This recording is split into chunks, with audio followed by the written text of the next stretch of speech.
掌声有请这一对，有请。男嘉宾张先生23岁，来自甘肃销售；女嘉宾谢女士29岁，来自陕西无业。来，有请两位，有请。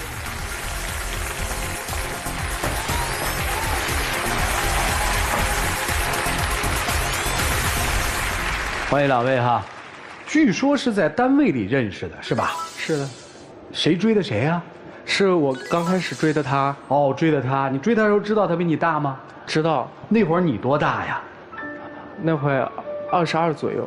22左右，也就是说两位谈恋爱没谈多久是吧？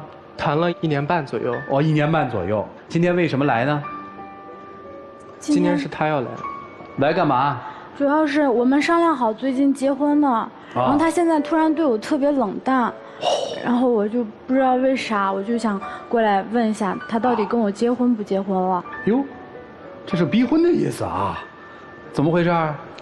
就是本来我们已经就是筹备我们结婚的事儿啊，然后前阵儿我跟我父母一起去他们家谈那个订婚的时候，就发生了一件特别不愉快的事儿。啥事儿？就是我跟我父母一起去他们家，一开始吃饭的时候都聊得都挺开心的。当天晚上就是我和我父母就提前回去了，就回去要就是商量这个婚房还有彩礼的事儿。然后就我跟父母就商量得很晚了嘛，我母亲就说这么晚了你就别回去了，就跟我们住在一块儿吧。然后我就没多想嘛，就跟父母住一块儿了。第二天早上5、6点的时候还没醒来，就听见外面咚咚咚的响，一开门，我当时这惊到了，发现这是自己女朋友，我特别生气，这干嘛呀这？我父母才刚来。然后他就气势冲冲的就跑进来，就说：“你为啥跟你父母睡一块儿啊？干嘛呀？”就是，我从小没有跟父母睡在一起过，然后一直很独立，然后他也知道我，不能忍受他跟父母睡在一张床。你有什么不能忍受的？他都23岁，都这么大一个小伙了，还要跟爸妈睡一张床上，我就觉得接受不了。而且事先我们都商量好了，去朋友那儿住。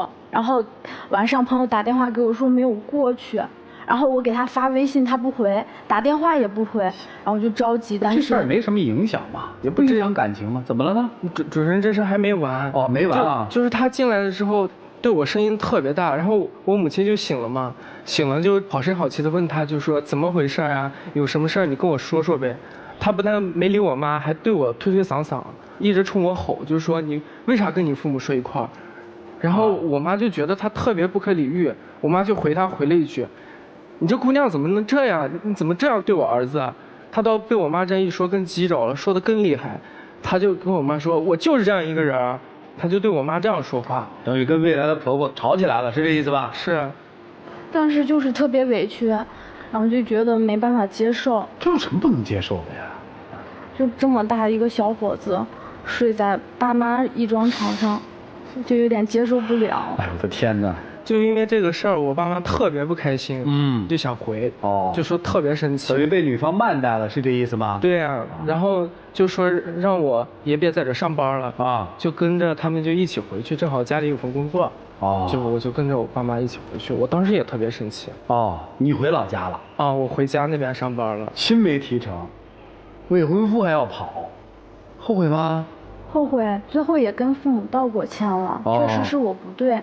对，他道歉了，但是这个事儿它就是一个引子。还是个引子啊。那我们往后面听啊。我又回想了一下，就因为这个事儿，就因为这个事儿，我才要仔细回想的。是我爸妈说让我重新考虑一下我们关系。就我们刚开始在一起的时候，就是在一家公司认识的。我们那时候有一个培训活动，我呢学得比较快。他呢就学得比较慢，就是因为这么一点事儿，他就很生气，他想让我给他教，可是等我教的时候，他就开始哭，就开始闹情绪，然后我就劝他，我说你别哭了，这还在公司呢，这么多人呢，我这边怎么劝都劝不了他。然后我同事就听见了，同事也过来就安慰他，就说这公司呢影响不好，不要哭了。然后他非但没听，还在那哭，还在那闹。然后这会儿领导也听见了，领导听见就跑过来就说你在那哭什么呢？能干就干，干不了就走。他这人完全一点都不顾。领导还没走，他就对着墙踹了一脚。领导让他去办公室，然后他在办公室跟领导就嚷嚷起来，差点动手，而且还跟领导拍桌子了。当时就是本来就觉得有点委屈，我努力了，没有考核好的成绩，然后领导又说你能干就干，干不了就走，我情绪可能有点失控。事后我也有道歉。所以就是说你在情绪控制上，他认为你是有问题的。就因为这件事儿，导致我前途不好，在公司发展不下去了。为啥？就没有发展空间了啊！原本就是我做的工作，有的时候跟领导有一些对接，但是我现在跟领导打招呼，领导都不理我，感觉自己就完全被孤立了那样。哦，就是因为你们俩谈朋友，是这意思吧？对。然后我换了工作，他跟着我一起回兰州了。回兰州之后，他也找份工作，我也找了一份工作。一开始工作都挺好的，完了我跟朋友商量好，第二天早上他开车来接我，我要去公司上班。第二天早上他就不让我走，就说你不去上班行不行？你留下来陪我。我感觉他特别不懂事儿。我那天早晨有点难受，头晕，浑身感觉没有力气。本来我是陕西的，然后因为他我来到了兰州，一个小姑娘就难受，就想让她陪着我，然后他就走了，把我撇下了。行，一个小姑娘啊。哎，你工作稳定吗，姑娘？工作不是很稳定。就换了几份工作，然后就是他要是不给一个说法，我觉得我没有必要在兰州再待下去了，我就不如回我们陕西发展。我年龄也这么大了，然后他就现在也不跟我结婚了。他不想跟你结婚了，是吧？我是不想跟他现在结婚，但是我又不想跟他分手，因为我挺喜欢他的。不是，那你吊着人家干嘛呀？我就想让他改一改。改啥呀？就是让他把这个任性，还有就是工作方面都改一改。哦，那你认识他的时候不他就任性吗？我刚认识他的时候，他挺照顾我的，因为他快30了，然后他比我大6岁。啊，你能接受他的年龄，是因为他能照顾你，是这意思吧？是你没有想到他比你大6岁，反而还需要你照顾，是这意思吧？是，反而还比我不成熟。啊，我希望他成熟一点，不要那么任性，而且就不要随时随地都能闹起来，而且最起码还得有一份稳定的工作。他说你这随时随地都能闹起来，任性，这个你承认吗？有时候会情绪失控。情绪失控。对啊，陕西是哪儿的呀？我是陕西宝鸡的。哦，宝鸡的。所以回宝鸡是有个稳定的工作的，是吧？对啊。只要回到父母那儿了，也衣食无忧，可以不工作，是吧？对，是这样的。啊，就是你的家庭条件其实完全可以让你不工作就快乐的生活，是这意思吗？是这样子的。明白了。但是在他们家，在甘肃，你还得工作，是吧？对。日子过得不太适应。而且主要是他不照顾我，他不包容我。啊，在宝鸡的时候其实挺好的吧？对。想任性任性，对吧？对。对，我现在其实特想问，他在宝鸡任性的时候怎么就可以，怎么到了兰州就不能任性了呢？在宝鸡任性的时候，因为他父母都在那儿，他也能照顾我，然后离父母也挺近的。但现在到了这边之后，就感觉他完全就变了，感觉特别娇生惯养。哦，所以换而言之，其实，在宝鸡的时候，即使他再任性，都有人帮你们俩兜着。对，这个兜着的人是他的父母，对吧？对，他的父母可能会出来就打个圆场，对，就照顾你们就好了，对，是吧？可是去了兰州之后不一样，你们俩要面对了，对吧？是。那你妈对他现在到底什么意见和态度呢？因为之前那件事儿，他给我妈就道过歉了，也原谅他了啊。现在就是我心里还是不太想跟他结婚，就是你不想着跟你姑娘在一起了呗？但是你就直接跟人说呀。但是又想跟他在一起，这是在一起干嘛呀？他现在着急结婚，我现在不想跟他这么快结婚。那你想啥时候结婚？就让他改一改这些。要改不了呢？改不了，我就有点接受不了。啊，那对呀，其实这都借口嘛。不过就是因为地方变了嘛。但是还有事儿。环境变了嘛？什么事儿？你说嘛。就是他大街上他就能哭起来，而且被好多人围着，他都一点都不害羞。就这个事儿吧，我还得这样。他为什么哭啊？在大街上？就还是那些事儿，就是早上我去上班，我都快到公司楼下了，他给我打电话，他就在电话里开始哭。我问他怎样，他就不说，哭得特别凶。就听见电话里那头就传来那个声音，就说这谁家小姑娘啊？别在这大街上哭了，这谁家姑娘赶紧领走吧，丢不丢人啊？我为了安慰他嘛，然后我就给公司请假过去找他，发现他就在那个公交车站牌那边就在那哭，人都已经把他围得里3层外3层，他还在那哭，一点都不害羞啊！我感觉当时特别丢人，然后我就赶紧从人群中把他抱出来了。哦，真的？真的就是。不是你要干嘛呀，姑娘？是因为他把我一个人撇在那儿了，找公交车站找了好久都没有找到，我眼看着就到那个上班的点儿了，越急越找不到公交站牌，当时就哭起来了。我当时哭的时候也没看有那么多人，如果知道有那么多人，可能我也就不会哭得那么伤心。他这事儿，他哭完之后，他就因为这个事儿，他当天就没有去上班。他因为做的是前台嘛，前台是公司的门面，一个公司连门面都没有，那怎么能行？他当天没去上班，公司直接就把他给辞退了。然后他又去找工作，又做的是前台，做了没多久，又说自己腿疼，特别累，上班要穿高跟鞋，特别辛苦。那你怎么会找不着公共汽车站呢？因为我是陕西的，刚到兰州那会儿还是路不熟嘛。您多大了？我今年29了。29，你还找不着公交车站啊？就感觉，哎呦，你真是，你找不着你还会哭，你不能问人呢你。我越着急。你问人呢？就哭的就忘记。我听明白了，本来是认为可以照顾自己的，对吧？对。没想到找了一个，你还得玩命照顾的，接受不了了，就这意思吗？是。你跟他说让他回家不就得了吗？可是他不愿意回，就愿意陪着我，跟我一起上班。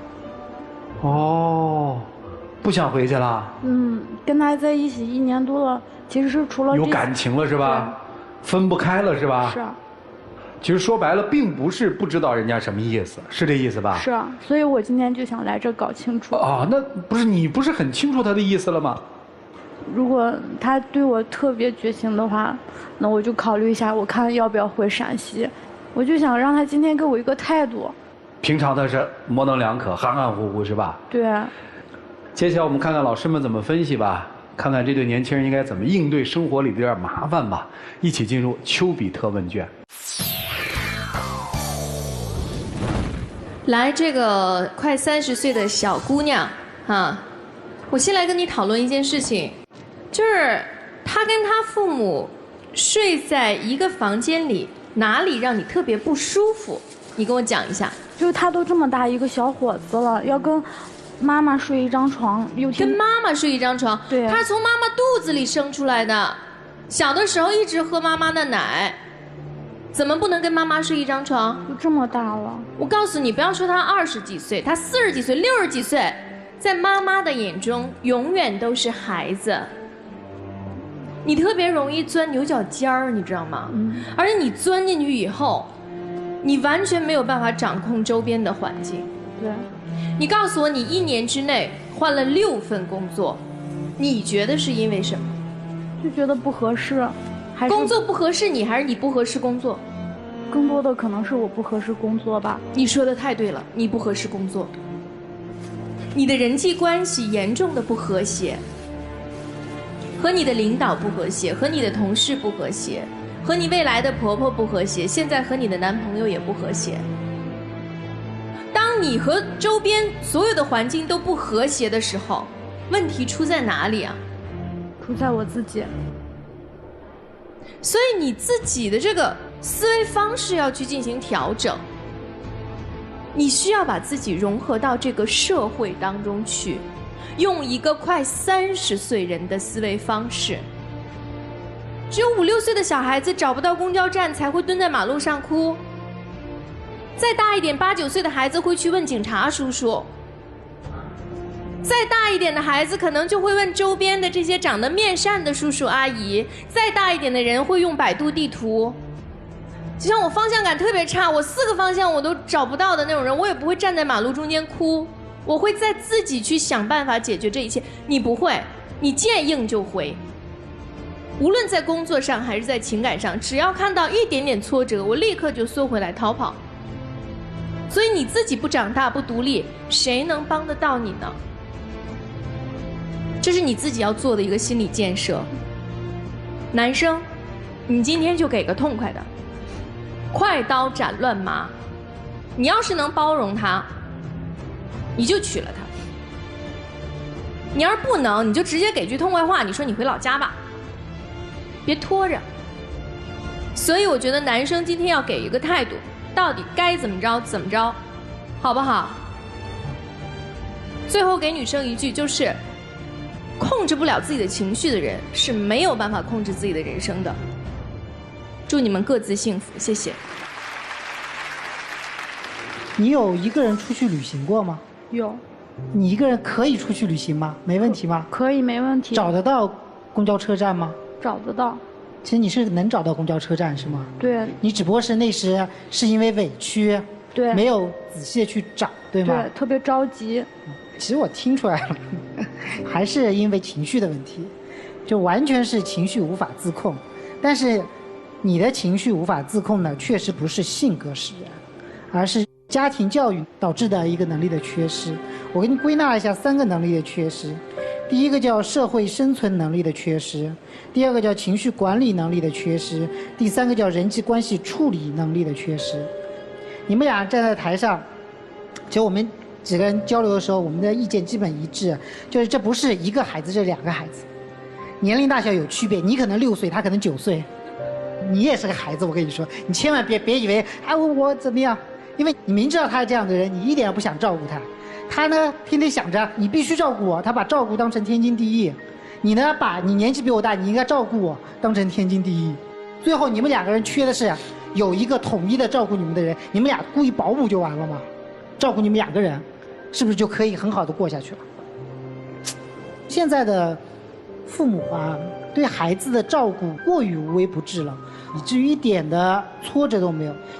我是觉得真的是要允许孩子去尝试痛苦，允许孩子去尝试受伤。就好像你一样，你经历过他之后，你就会明白，有一些人他就是这样的，他就是和年龄无关的，他照顾不了你。经历过他之后，你也知道有一些话早说比晚说好。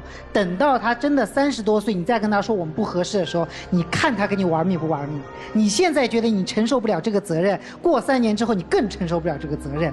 所以我跟你说，孩子啊，今天你就承担起这个责任，大声的跟他说分手，就这样。别嫁了，真的，嫁过去也没有好日子。这婆媳关系在嫁之前都已经这样了，你怎么嫁呀？然后你也别娶了，你娶了更没好日子过了。他现在在他自己的世界里玩命的耍赖，玩命的作。他的点在哪儿？他的点在我为了你到了你的城市，你居然可以不管我，我不行，我咽不下这口气。我来到了你的城市，你这辈子要对我负责任，我就赖上你了。你不仅要对我好，你要对我好一辈子。然后他的道理是什么？我只要做错了，我只要道个歉就好了。每一次他只要出现错误，那我道歉了呀。我道歉有用的话，很多事情就没有代价了。所以道歉弥补不了任何你的过失，只能说你态度上有认识到，甚至你可能连态度上都根本没有意识到我错在哪儿了。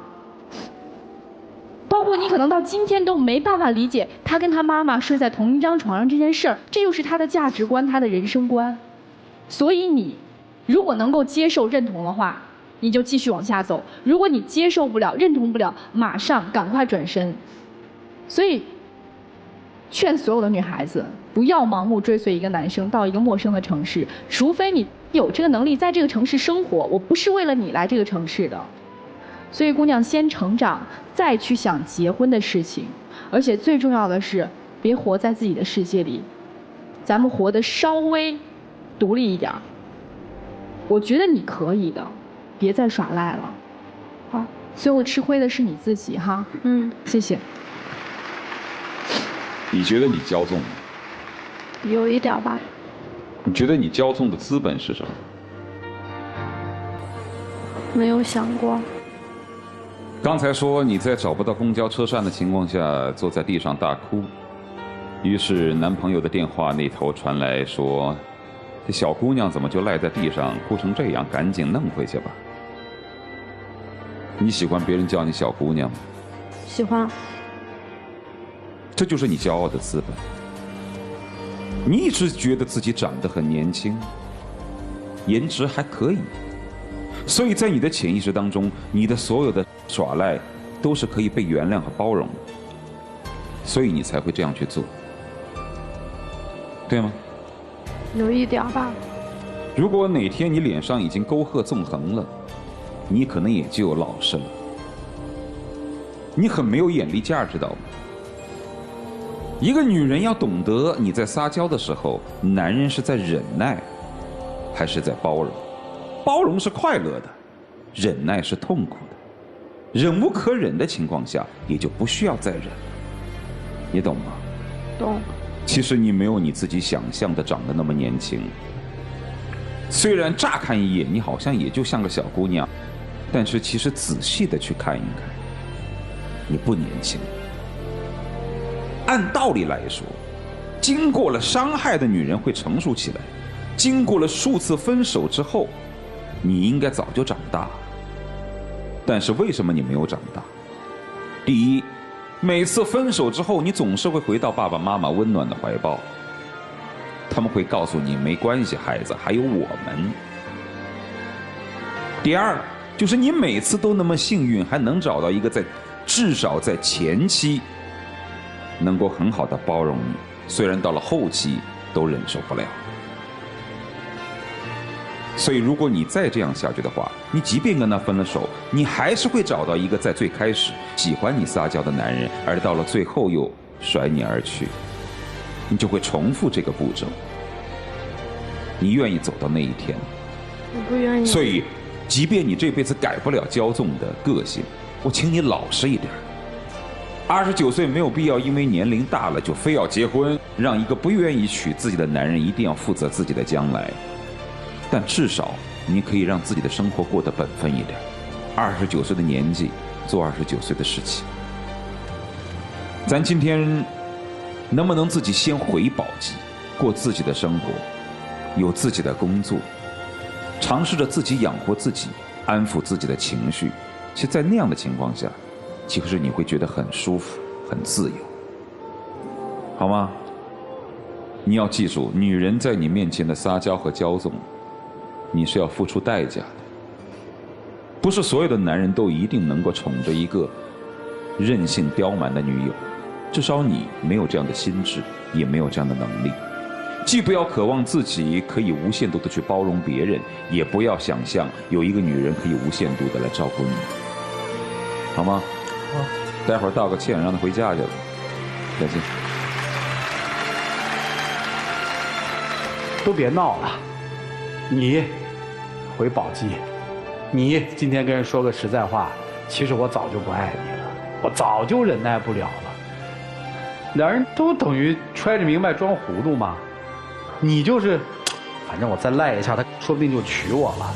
这就是我耗到一定时候，他弄明白，他不就自己走了吗？我什么责任都不承担，谁都不想为这个东西画一个句号。要对自己的人生负责，别再骗自己了。尤其是你，今天给人一痛快话。女生，我相信离开他，你一样可以生活。今天你就当一个成长的舞台吧。行了，一起进入那几天喝古方红糖，真情60秒。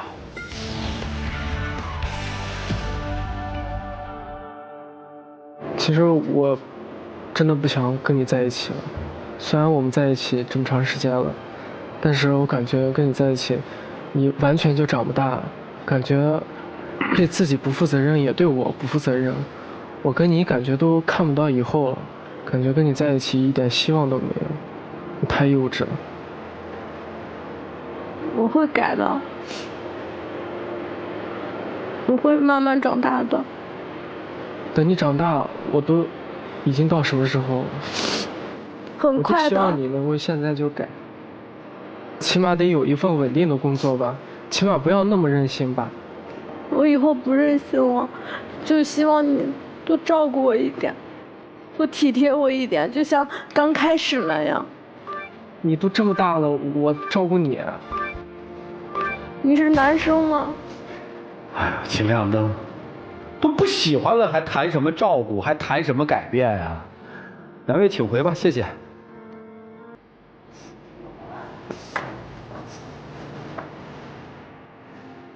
来，请关门。来，看他们自我的选择，有没有人真的觉醒？请开门。